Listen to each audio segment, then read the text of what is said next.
Indian നാവികസേനയുടെ സമുദ്ര പരീക്ഷണ രഹസ്യാന്വേഷണ ശേഷികൾക്ക് കൂടുതൽ കരുത്ത് നൽകാൻ സ്കൈ ഈഗിൾ എത്തുന്നു. പ്രതിരോധ മന്ത്രാലയം US കമ്പനിയായ ജനറൽ അറ്റോമിക്സ് എയ്റോനോട്ടിക്കൽ സിസ്റ്റംസ് ഇൻകോർപ്പറേറ്റഡുമായി ഇത് സംബന്ധിച്ച സുപ്രധാന കരാർ ഒപ്പുവച്ചു. കരാർ പ്രകാരം ഇന്ത്യൻ നാവികസേനയ്ക്ക് 30 മാസത്തേക്കാണ് സ്കൈ ഈഗിൾ വിമാനങ്ങൾ പാട്ടത്തിന് ലഭിക്കുന്നത്. ഏകദേശം 1943 കോടി വിലമതിക്കുന്ന കരാർ അഡീഷണൽ സെക്രട്ടറിയും ഡയറക്ടർ ജനറലുമായ അൻബറസുവിന്റെ സാന്നിധ്യത്തിലാണ് ഒപ്പുവച്ചത്. ലോകത്തിലെ ഏറ്റവും നൂതനവും ശക്തവുമായ സമുദ്ര നിരീക്ഷണ ഡ്രോണുകളിലൊന്നാണ് സീ ഗാർഡിയൻ.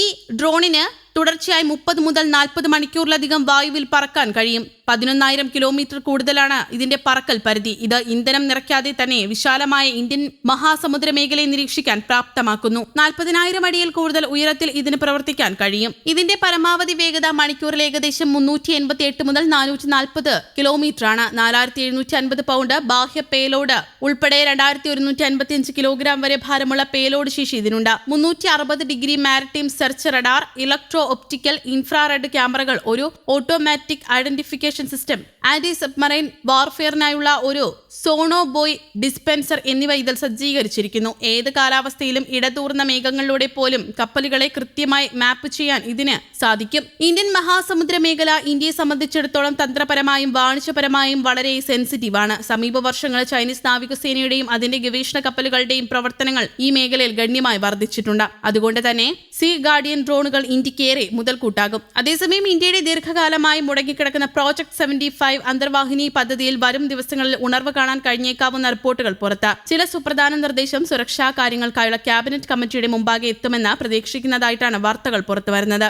ഇന്ത്യൻ നാവികസേനയ്ക്കായി 6 നൂതന പരമ്പരാഗത അന്തർവാഹിനികൾ നിർമ്മിക്കുന്നതാണ് ഈ പദ്ധതി. ഇതിന് ഏകദേശം 70,000 കോടി രൂപ വില വരും. ജർമ്മനിയിലെ ടൈസൺ ഗ്രൂപ്പ് മറൈൻ സിസ്റ്റംസുമായി സഹകരിച്ച മുംബൈയിലെ Mazagon dock ship builders limited ആണ് ഈ അന്തർവാഹിനികൾ പ്രധാനമായും ഇന്ത്യയിൽ നിർമ്മിക്കുന്നത്. വർഷങ്ങളായി ഈ കരാർ ചർച്ചയിലായിരുന്നു. വാണിജ്യ നിബന്ധനകളെയും സാങ്കേതിക സവിശേഷതകളെയും ചൊല്ലി ചർച്ചകൾ ആവർത്തിച്ച് സ്തംഭിച്ചതിനാണ് കഴിഞ്ഞ ദിവസം വിരാമമായത്. ഹെവി വെയ്റ്റ് ടോർപിഡോകൾ വികസിപ്പിക്കുന്നതിനും നിർമ്മിക്കുന്നതിനും സംയോജിപ്പിക്കുന്നതിനും നവീകരിക്കുന്നതിനുമായി ജർമ്മൻ സ്ഥാപനം ഹൈദരാബാദിലെ ടെക്നോളജിയുമായിട്ടാണ് ഒരു ധാരണാപത്രത്തിൽ ഒപ്പുവച്ചത്. TKMSന്റെ അനുബന്ധ സ്ഥാപനമായ അറ്റ്ലാസ് ഇലക്ട്രോണിക്കും ഇന്ത്യൻ ഭാഗത്ത് സംയോജനവും പരീക്ഷണവും കൈകാര്യം ചെയ്യുന്ന VEMുമായി പങ്കാളിത്തമുണ്ട്.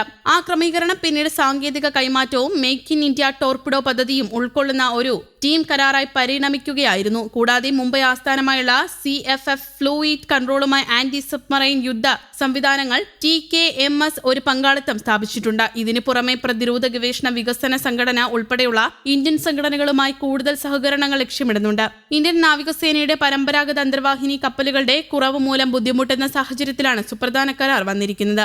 6 പുതിയ ബോട്ടുകൾ, മികച്ച അണ്ടർ വാട്ടർ എൻഡ്യൂറൻസ്, സ്റ്റെൽത്ത് നിരീക്ഷണം, പ്രഹരശേഷി എന്നിവ കൊണ്ടുവരാൻ ഉദ്ദേശിച്ചിട്ടുള്ളതാണ്. അവയുടെ എയർ ഇൻഡിപെൻഡന്റ് പ്രൊപ്പൽഷൻ സംവിധാനങ്ങൾ വെള്ളത്തിനടിയിൽ കൂടുതൽ ദൂരം സഞ്ചരിക്കാൻ സഹായിക്കുന്നു. ഇന്ത്യൻ മഹാസമുദ്രത്തിലുടനീളമുള്ള വിപുലീകൃത പെട്രോളിംഗിനും കടൽ വിരുദ്ധ പ്രവർത്തനങ്ങൾ തടയുന്നതിനും ഇത് ഉപയോഗപ്രദമാണ്. കൂടാതെ ഇന്ത്യൻ മഹാസമുദ്രത്തിൽ ചൈനീസ് അന്തർവാഹിനി പ്രവർത്തനങ്ങൾ വർദ്ധിച്ചു വരുന്ന സമയത്താണ് ഈ കരാർ സംഭവിക്കുന്നത്. നേരത്തെ ഫ്രാൻസിന്റെ സഹായത്തോടെ MDL-6 കൽവാരി ക്ലാസ് അന്തർവാഹിനികൾ നിർമ്മിച്ചു.